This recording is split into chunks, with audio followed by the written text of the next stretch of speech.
नमो संत शरणागति सकल पाप भैसा।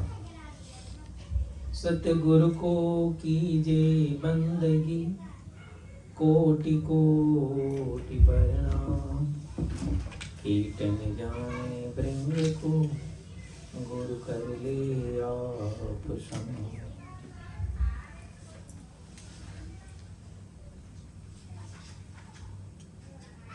सदगुरु की विशेष दया से आज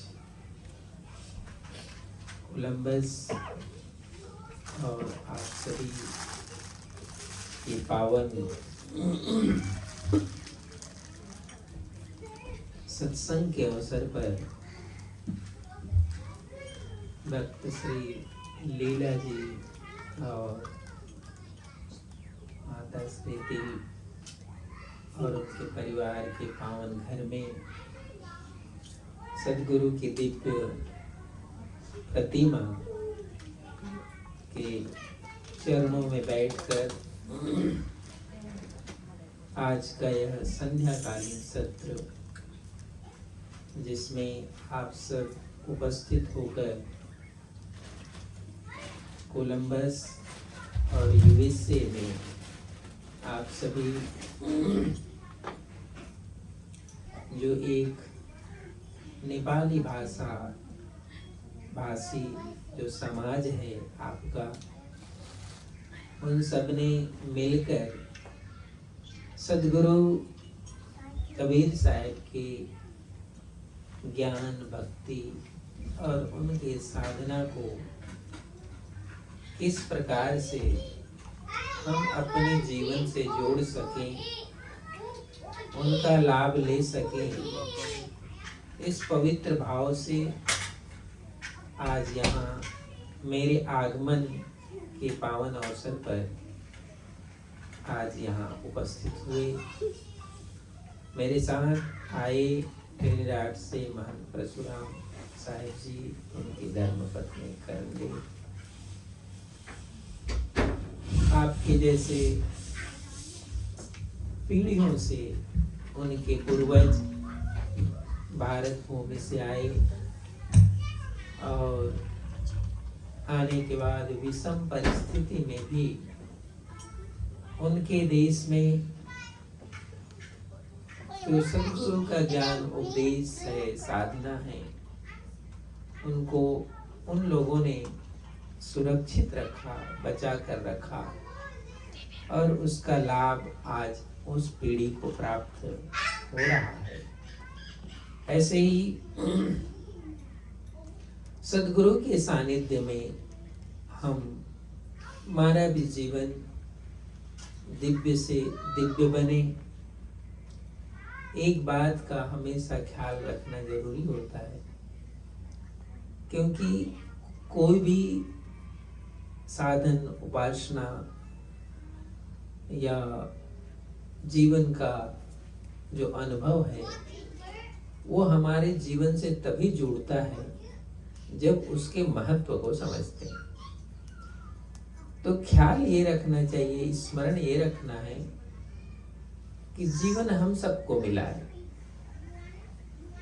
जीवन हम सबको मिला है और जीवन मिला है तो जीवन की यात्रा भी हो रही है, रुकी तो नहीं है किसी की यात्रा, सबकी यात्रा हो रही है। अब इस जीवन की यात्रा में हमारा समय भी जा रहा है और गया हुआ समय वापस आने वाला नहीं है, जा रहा है समय। एक ही चीजों का स्मरण करना पड़ता है इस जीवन को कृतार्थ करने के लिए, जन्म को सार्थक करने के लिए। इसको जो गति हो रही है, जीवन गति कर रहा है, रुका नहीं है। एक जीवन रुकता नहीं है कभी भी, आप जीवन को रोक कर नहीं रख सकते। जीवन हमेशा गति करता रहता है, चलता रहता है। उसमें जिसके जीवन में उज्ज्वलता, पवित्रता, साधना की सुगंधी आती है, वो जीवन को क्या करता है, चलते हुए जीवन को दिशा देता है। समझे? चलते हुए जीवन को एक दिशा दे देता है, एक मार्ग देता है। गति तो उतनी ही है, जीवन वही है। तो एक जो है अपने जीवन को सदगुरु के ज्ञान उपदेश से उसको गति दे देता है, वो दिशा दे देता है। बाकी एनर्जी वही चल रही है, जीवन वही चल रहा है, मानो कि यात्रा वही चल रही है, वो बदली नहीं है। इतना ही में फर्क पड़ गया। जीवन को एक साधक ने अपने सदगुरु के उपदेश के अनुसार गति दे दिया, दिशा दे दिया, और दूसरा है वो दिशा नहीं दे पाया और टाइम दोनों का चला गया। टाइम दिशा देने वाला का भी गया और दिशा नहीं दे पाया उसका भी गया, कोई किसी का रुका नहीं है। फर्क ये हो गया, जिसने दिशा दिया उसको गति मुक्ति का मुकाम मिल गया, जिसने दिशा नहीं दिया वो भवसागर में घूम गया।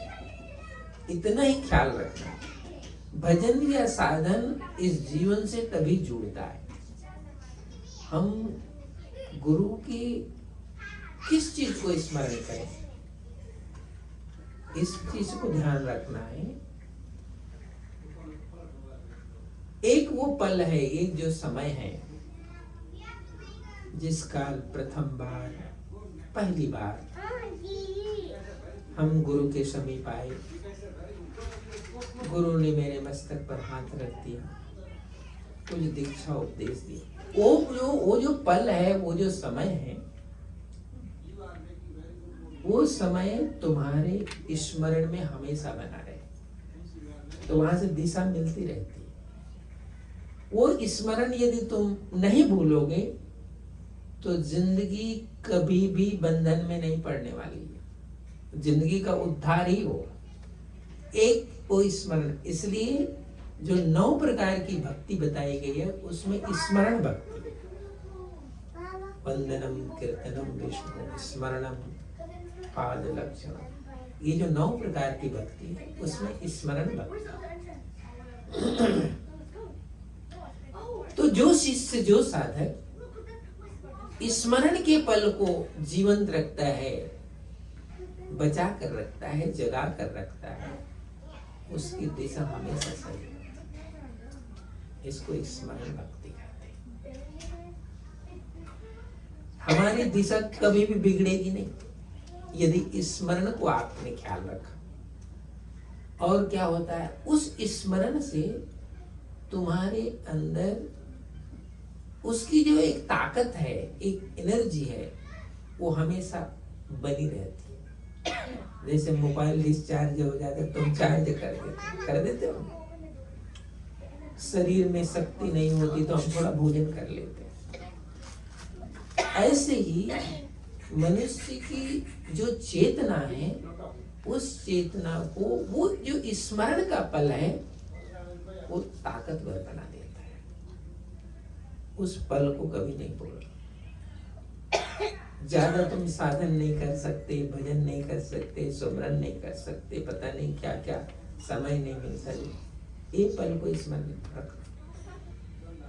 उस पल को स्मरण रखने से तुम्हारा जो समय है, तुम्हारा जो टाइम है, उससे कनेक्ट हो जाएगा। वो जीवन उससे कनेक्ट रहेगा, हमेशा रहेगा।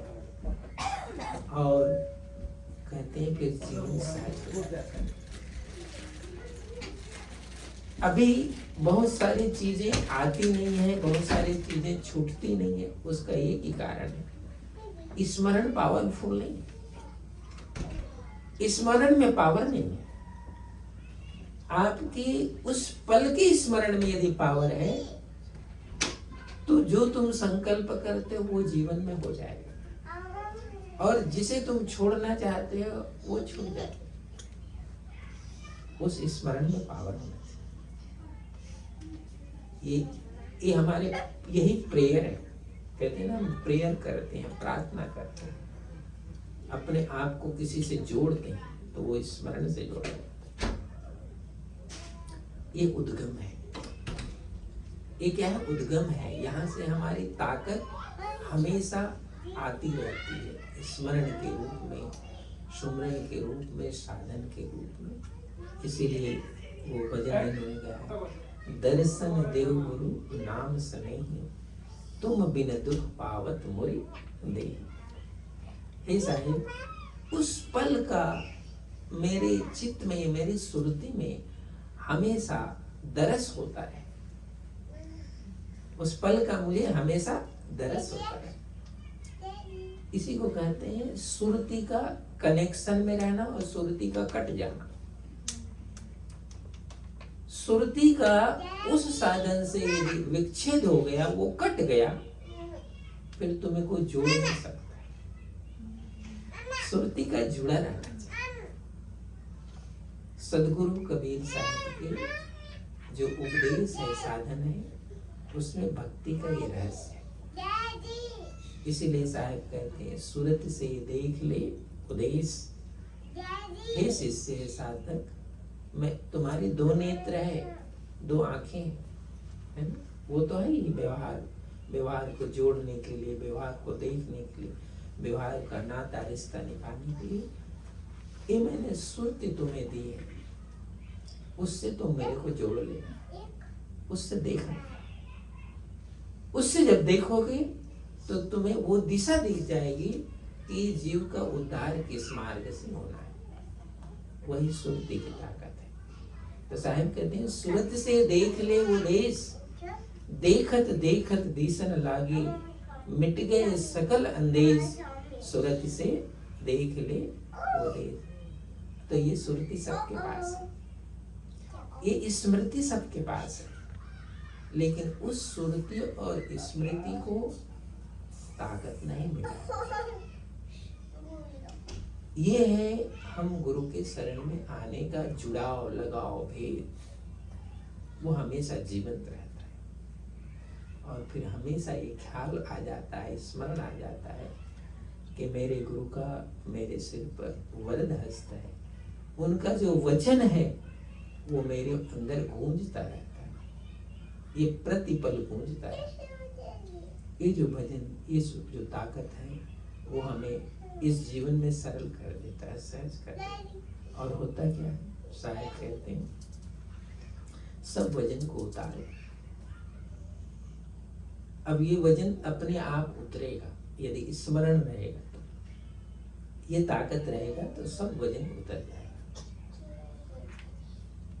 और यही जरूरी है। कहते हैं ना कि उस चादर को जो तूने दिया था साहेब, उस चादर को जो तूने दिया था, अब उसमें इतना वजन हो गया है, वो इतना मैला हो गया है कि तुम्हारे पास ही आने में अच्छा नहीं लगता, तुम्हारे पास ही आने में अच्छा नहीं लगता। कहते हैं ना, मैली चादर उड़, ये मैली हो गई। तो क्या मैली हो जाती है? वो चित्त मैला हो जाता है। और जब चित्त मैला हो जाता है तो आत्मा पर उसका वजन हो जाता है, आत्मा पर उसका वजन हो जाता है। अब जैसे ही आत्मा पर वजन होता है, हम देख रहे हैं तो भी लगता है सब अंधेरा, क्योंकि उस पर वजन है। जैसे ही आत्मा का वजन हटता है, अब सब उजाला है, अब कोई अंधेरा नहीं है। ये है गुरुमुखी होने का भेद। कहते हैं हम साहिब से क्या पाए, गुरु से क्या पाए। ये ताकत आपने पाई है, लेकिन एक रहस्य है, ये ताकत दूसरा नहीं समझ सकता। ये ताकत को दूसरा तुम अड़ोसी पड़ोसी समझ जाएंगे, नाते रिश्ते सब, वो नहीं समझ सकते। उसको खुद वो साधक समझता है, वो शिष्य समझता है। और सब बिगड़ी मत बन जाती है, कोई बिगड़ी बचती नहीं है, सब बिगड़ी बन जाती है। इतना स्मरण रखना, इतना ख्याल रखना जरूरी है। तो इसलिए सदगुरु का जो शिष्य है, साधक है, उनके जीवन में इस तरह से पवित्रता चली जाती है, इस तरह से उजाला आता है, इस तरह से उस, मैंने कहा ना तुम्हें अलग जीवन की जरूरत नहीं, अलग समय की जरूरत नहीं, अलग एनर्जी की जरूरत है, सब तुम्हारे पास है। क्यों तुम किसी से मांगोगे कि मुझे अलग एनर्जी चाहिए, अलग जीवन चाहिए और अवसर चाहिए? ये तो सब मिला हुआ है। भेद बस इतना ही है कि जिन्होंने स्मरण को ख्याल रखा उसका रास्ता सही हो गया। जो स्मरण को भूल गया फिर उसकी सब मांग बाकी रह गई कि जीवन तो मिला था वो भी पूरा नहीं हो पाया, अवसर मिला था वो भी पूरा नहीं हो पाया, तो फिर तो जन्मों जन्मों अवसर कभी पूरा नहीं हो सकता। इसीलिए साहिब कहते हैं उस गुरु भूमिका के बिना शिष्य की एनर्जी काम आती नहीं। मुक्ति के रास्ते पर काम नहीं, दूसरे रास्ते पर तो काम ले ही रहे हो, संसार के रास्ते पर तो आपको काम चल ही रहा है, लेकिन गति मुक्ति के रास्ते पर ये स्मरण ताकत जरूरी है। फिर हमें किसी से न शिकायत करने की जरूरत पड़ती है, न ये शरीर के बारे में अफसोस करने की जरूरत पड़ती है। फिर तो हम शुक्र करते हैं कि तूने अच्छा जीवन दिया, हे प्रभु, हे साहेब, आपने तो बहुत कृपा कर। यही जब स्मरण शक्ति सदगुरु कबीर साहब के शिष्य धर्मदास साहब को मिला तो वो वचन कहते हैं, जब से दया भई सतगुरु की, मेरी सुरति न अंत चली है। जब से सतगुरु की दया हुई, मेरी सुरति पर सतगुरु की दया हुई, मैं तो निहाल हूं। गुरुजी मुझे बहुत निहाल किया। ऐसा धर्मदास साहब कहते हैं, गुरुजी मुझे बहुत निहाल शब्द बड़ा रहस्यपूर्ण शब्द। निहाल करने का मतलब होता है कि इस जीवन के मार्ग पर आपने इतनी कृपा कर दी कि अब कृपा के लिए कुछ बचा नहीं, सब कर दिया, मैं कृतकृत्य हो गया। ऐसा नहीं है मेरे नख से शीश तक कि वहां कोई कृपा की अब जरूरत है, सब कृपा कर दिया। उसको कहते हैं गुरु जी मोहे बहुत निहाल कियो। हे गुरुदेव, आपने बहुत निहाल कर दिया, बस इतना ही आपने किया। नाम की कंठी गल बिच डाली, सर पर छत्र दिया। मुझे आपने नाम की ताकत दे दी, मेरे गले में आपने वो हीरा दे दिया और मेरे सिर पर आपने छत्र रख दिया, आशीर्वाद का छत्र। ये मैं कभी भूलता नहीं। जाए पड़ी भवसागर माही, मैं तो इस भवसागर में बह रहा था और पता नहीं आज से ही बह रहा था कि जन्मों जन्मों से बह रहा था। मुझे नहीं पता कि मैं कब से बह रहा था, लेकिन यम से राख लियो गुरु जी मोहे बहुत निहाल की। ऐसा सदगुरु की कृपा अनंत है। तूने अनंत किया उपकार और लोचन अनंत उभारिया, अनंत दिखावना। ये गुरु की कृपा को प्राप्त करके धर्मदास साहब कहते हैं, तुम्हारी कृपा अनंत हो गई। मैं अब गिन नहीं सकता कि मेरे पर कितनी कृपा हुई। अब वो कहता है गुरु की महिमा अनंत है, जिसने अनंत किया उपकार, लोचन अनंत उभारिया। लोचन तो दो ही है, हमारे पास दो है, दो आंखें, लेकिन वो तो कहता है अनंत लोचन। एक दो आंखों में तुमने शक्ति नहीं दी, अनंत लोचन में आज शक्ति आई, ऐसा लगता है। अनंत लोचन क्यों कहा, अनंत आंखें क्यों कहा, अनंत दृष्टि क्यों कहा? क्योंकि कई जन्म में इस संसार में आया था और कई जन्म मुझे आंखें मिली थी, लेकिन उन आंखों में ये ताकत नहीं थी कि मैं आपको देख सकता। उन आंखें तो मिली थी, साधन भी मिला था, लेकिन ये जुड़ाव नहीं हुआ था, ये लगाव नहीं हुआ था। इसलिए आज मुझे लगता है कि इन आंखों में रोशनी आ गई, ये आंखें कृतार्थ हो गई। अनंत किया उपकार लोचन अनंत उघारिया, और अनंत दिखावना। आपने मुझे अनंत मार्ग दिखा दिया। ये केवल पाया है उसमें स्मरण से, स्मरण भक्ति से, कि प्रतिपल मैं स्मरण करता रहूं। सुबह उठते ही ये तुम्हारे सुमरण, तुम्हारा चित्त उस पल पर जाना चाहिए, उसको जीवंत होना चाहिए। उसके बाद दूसरा काम तुम यात्रा करो, व्यवहार की, वो एनर्जी तुम पर बनी रहेगी, हमेशा बनी रहेगी। तो ये जो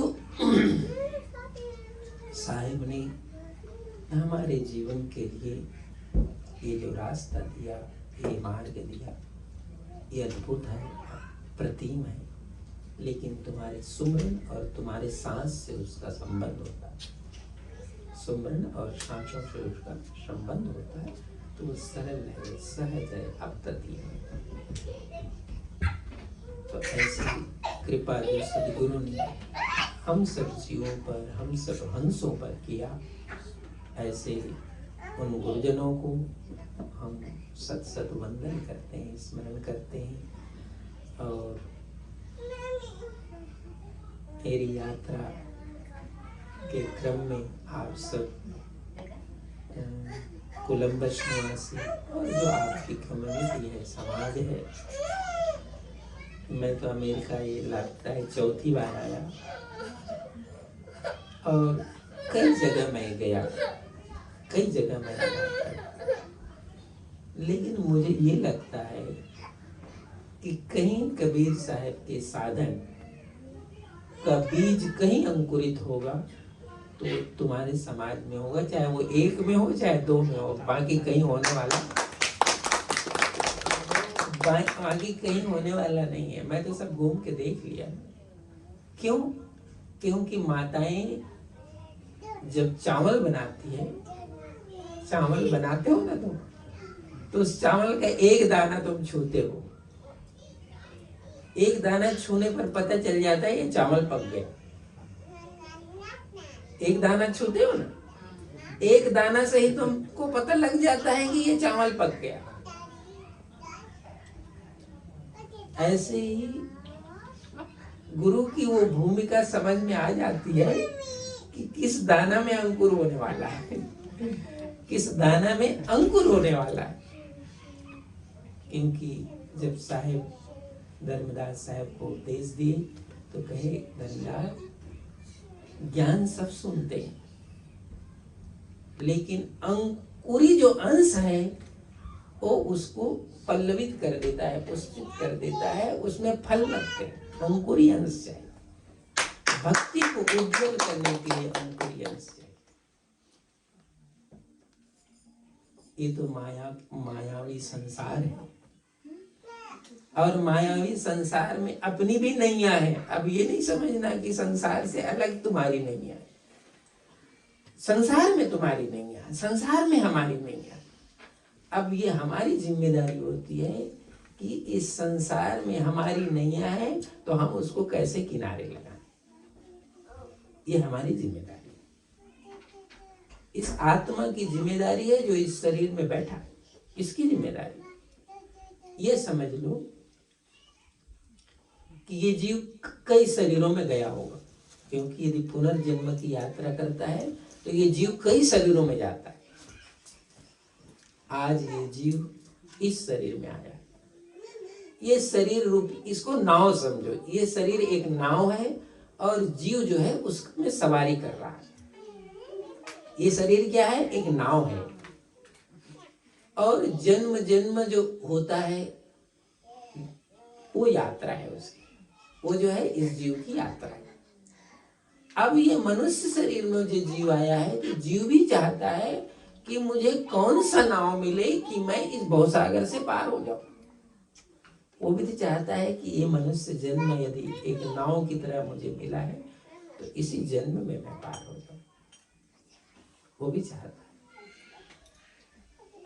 तो वो तो भाग्यशाली जीव है जिसको अच्छा नाव मिले, अच्छा शरीर मिले और उसी शरीर से वो पार हो जाए। इसलिए आप पढ़ते हो, सुनते हो, भजन में, साधन में, मानुष जन्म देवन को दुर्लभ, भाग बड़े सो पावे। मनुष्य जो जन्म है इस जीव के लिए बड़ा दुर्लभ है, क्योंकि वो एक ऐसी नाव में बैठ गया है कि ये नाव उसको पार कर देगा। तो ये नाव को डुबाना नहीं, इस जीव के लिए ये नाव कृतार्थ का नाव बनता है, पार जाने का नाव बनता है। ये सब साधन गुरु के वचन में है, गुरु के उपदेश में। बाकी दूसरा ज्ञान, दूसरा जो ज्ञान है वो आपके व्यवहार के लिए, चाहे कितना ही पढ़ाई करो, लिखाई करो, यूनिवर्सिटी जाओ, कहीं जाओ, वो जो ज्ञान है वो तुम्हारे व्यवहार के लिए। उस ज्ञान से जीव का कभी भवसागर से वो पार हो नहीं सकता। गुरु का ज्ञान चाहिए, गुरुमुखी ज्ञान चाहिए, वही इसको दिशा देता है। भटकी हुई जो यात्रा है उसको इस गुरु की कृपा से दिशा मिल जाती। तभी धर्मदास साहब कहते हैं, भक्ति प्रभाव में मेरी थोड़ी मोड़ी क्या कैसी भक्ति रही होगी, सदगुरु आपके चरणों में बैठ गया, भक्ति प्रभाव मेटी सकल, धर्मदास की पीड़ और कोटि जन्म के पुण्य से साहिब मिले कभी। वो कहता है मेरे करोड़ों जन्म का कोई पुण्य रहा होगा कि इस जीवन की यात्रा में आप मिले, और आपके स्मरण से जो स्मरण भक्ति मैंने की, मैंने तार को जोड़ दिया आपसे, आपसे मैंने तार को जोड़ दिया और मैं निश्चिंत हो गया। ऐसे शिष्य निश्चिंत हो जाता है जब अपनी सुरती की तार को सदगुरु से जोड़ देता है। ये है भक्ति का साहस। तो आप मेरी यात्रा होगी नहीं होगी अब वो तो साहिब पर निर्भर करता है, लेकिन साहिब का जो ये ज्ञान और भक्ति साधन है इसको ऊंचा उठाकर रखना इस यूएसए में। बाकी तो कहीं मुझे दिखता नहीं है, क्योंकि ये सूक्ष्म भक्ति का मार्ग। इसीलिए कहते हैं गुरु भक्ति की महिमा अपार निगुरा, क्या नाम की नैया सुरती की बल्ली, सदगुरु खेवन हार निगुरा क्या जाने। और कहते हैं जस मकड़ी के तार निगुरा क्या जाने। कहते हैं ये इतना सूक्ष्म है, इतना झीना है, जैसे मकड़ी का तार झीना होता है। मकड़ी के तार का उदाहरण इसलिए दिया गया, मकड़ी की जो जाला है उसमें कोई भी कीट पतंग चल नहीं सकता, उसमें केवल मकड़ी चल सकती है।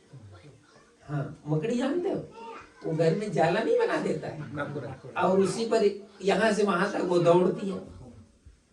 उसमें छोटा सा छोटा जीव जंतु, कोई चाहे मक्खी भी उड़ने वाली है, कोई भी हो, चींटी मक्खी कोई भी हो, किसी की ताकत नहीं है कि उसमें चल जाए, फंस जाएंगे लेकिन चल नहीं सकते। लेकिन मकड़ी उसमें फंसती नहीं, वो चलती है। कहते हैं ये भक्ति है, ऐसे ही भक्ति है।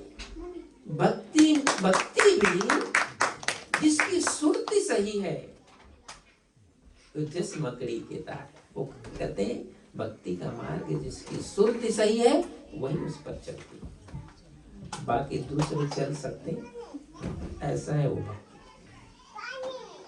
तो ढेर सारी शुभकामनाएं आप सब परिवार को, आप सब भक्त प्रेमी जिज्ञासुजन मानसन सभी को कि धन्यवाद। रहनी से रहना, सुरती में साहिब को रखना। बाकी जो जीवन मिला है, मैं पहले ही कह दिया, ये गति कर रहा है, ये रुका नहीं है, किसी को रोक नहीं सकते जीवन की गति। तुम इसको सदगुरु की कृपा से दिशा दे देना, सदगुरु की कृपा से दिशा दे देना, ये किनारे चला जाएगा, ये भवसागर से पार हो। तो आप सब के साथ इस शुभ अवसर पर यहाँ मिलना हुआ। आप सभी भक्त प्रेमी जिज्ञासुजन क्रोन में भी आरती सत्संग लाभ लिए। थोड़ा टाइम मेरे पास था तो मैंने लीला जी को कहा ये थोड़ा टाइम का लाभ तुम और ले लेना तुम लोग सब। तो मैं परसों यहाँ से जाऊंगा न्यू जर्सी, वहीं से वापस इंडिया के लिए जाना पड़ेगा। वहाँ भी बहुत यात्रा करनी पड़ती है। इंडिया में जाते ही मैं केवल 3 दिन रहूँगा आश्रम में। उसके बाद फिर मुझे जाना है, जयपुर जाना है, जोधपुर जाना है, वापस फिर बनारस आना है। ये पूरी यात्रा फिर चलती है। तो ये क्योंकि आपने सुना हमारे साहब जी ने कहा कि एक जिम्मेदारी जो सदगुरु कबीर साहब के द्वारा धर्मदास साहब को मिला, धर्मदास तुम पंथ के आगे। पंथ माने होता है रास्ता। हे धर्मदास, तुम पंथ के विवेकी हो, पंथ को जानने वाले हो, रास्ते को जानने वाले हैं, तो जीवों को रास्ता बताना। तो उस परंपरा में जो साहेब ने आदेश दिया है, उस आदेश का पालन करने के लिए हमें विचरण करना। देश विदेश कहाँ कई तो ऐसे भक्तों का क्षेत्र है जहाँ 10-10 साल से हम गए नहीं, वो टाइम ही नहीं मिलता है उनके यहाँ जाने के लिए। 10-10 साल से नहीं है। इतनी यात्रा होती है फिर भी टाइम मिलता नहीं है। लेकिन ये तो हमारा जीवन, हमारे गुरु जी ने कहा कि मानुष तेरा गुण बड़ा, मांस न आवे काज, हाड़ न होते आवरण और त्वचा न बाजन बाज। ये शरीर का एक ही उपयोग है, इससे परमार्थ करना और इस आत्मा को सही मुकाम देना, ये जरूरी है।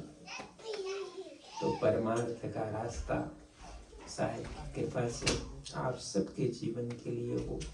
अच्छा जीवन रखना, आचरण सही रखना, मन शुद्ध। भजन के लिए 2 चीज जरूरी है। मन प्रपंची नहीं होना चाहिए, तभी वो भजन कर सकता है। मन में यह प्रपंच है तो भजन नहीं हो, सुरती लगेगी नहीं, सुरती का कनेक्शन कट जाएगा। ये बहुत जरूरी है। मन को प्रपंच से मुक्त करना पड़ता है।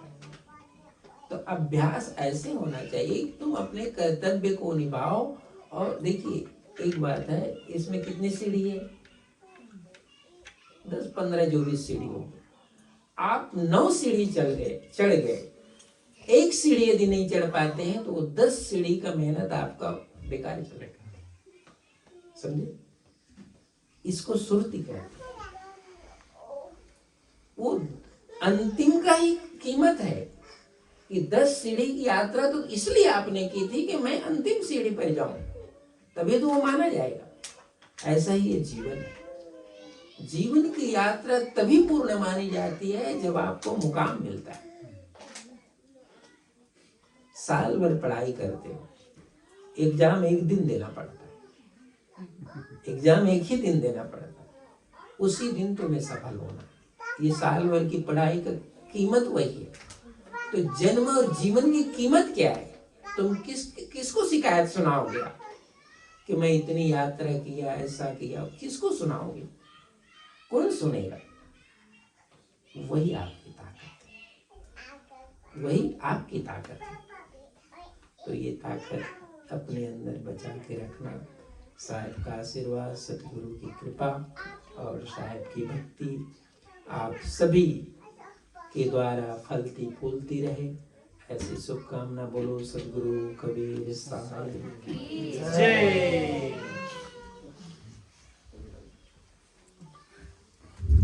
एक जरा फंत श्री हजूर और दमुन्नाम साहिब की